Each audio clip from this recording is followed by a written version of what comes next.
Assalamualaikum warahmatullahi wabarakatuh. Di sini kami dari tim Victoria yang beranggotakan 2 orang, saya sendiri Sandi Priyokamudi dan rekan saya Yunda Primadewi akan menjelaskan sistem yang kami buat. Kita mengambil tema kawal dana desa. Kenapa kita mengambil kawal dana desa? Sekarang pemberian bantuan kawal dana desa sendiri di Indonesia sudah mulai digencar-gencarkan karena untuk pembangunan Indonesia menjadi lebih baik dengan membangunkan desa itu sendiri. Tetapi dengan besarnya dana yang diberikan itu akan merangsang untuk oknum-oknum tertentu untuk memanfaatkan hal tersebut dengan mengambil keuntungan dari hal situ.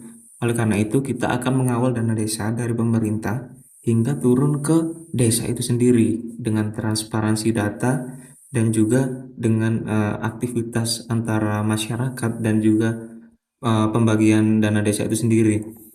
Di sini kita menjelaskan bagaimana dana desa yang sangat besar akan merangsang seperti dari saya jelaskan, itu akan merangsang ketertarikan akan korupsi. Nah, gimana cara mengatasinya?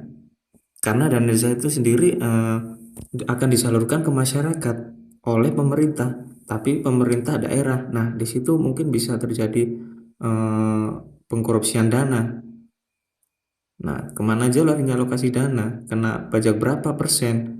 Tersalurkan tidak? Efektif tidak? Nah, itu yang sering ditanyakan oleh masyarakat. Di sini kita memperoleh beberapa kasus dari beberapa media yang ada. Yang pertama, tanpa sistem pengelola dana desa rawan dikorupsi. Nah, ini karena besarnya dana desa sendiri yang dikucurkan itu memang sangat besar. Satu desa sendiri bisa mencapai 200 juta. Seperti itu, 200 sampai 600 berita yang saya dapatkan. Nah, di sini KPK juga menemukan potensi korupsi dana desa. Kalau kita tidak kawal dari atas sampai ke bawah, maka akan terjadi potensi tersebut. Nah, di sini ada forum yang mana banyak komentar tentang masyarakat tentang rumitnya ataupun pemotongan pajak yang banyak. Nah, di sini mereka hanya berbicara dan tidak akan direspon oleh pemerintah karena mereka hanya berbicara di forum ataupun di uh, komentar di media sosial. Nah, di sini bagaimana kita mengatasi hal tersebut?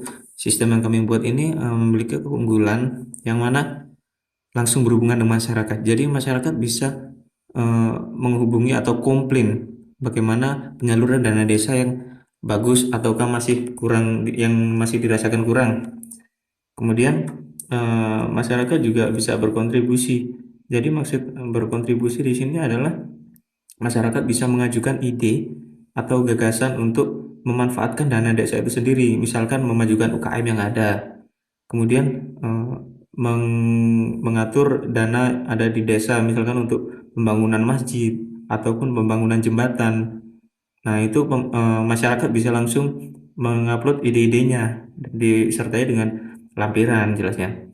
Nah, dari situ pemerintah bisa melihat, oh, potensi di desa ini ternyata perkebunannya banyak, jadi pemerintah bisa mengalokasikan ke situ, atau jadi masyarakat juga ambil alih bagian.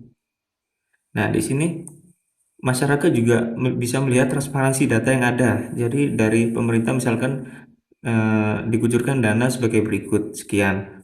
Nah, masyarakat mengetahui dana tersebut dan pengelolaannya pun juga jelas. Ketika ada pembangunan apa, itu akan ada di sistem kami ini. Jadi dari atas sampai ke bawah itu akan transparan datanya.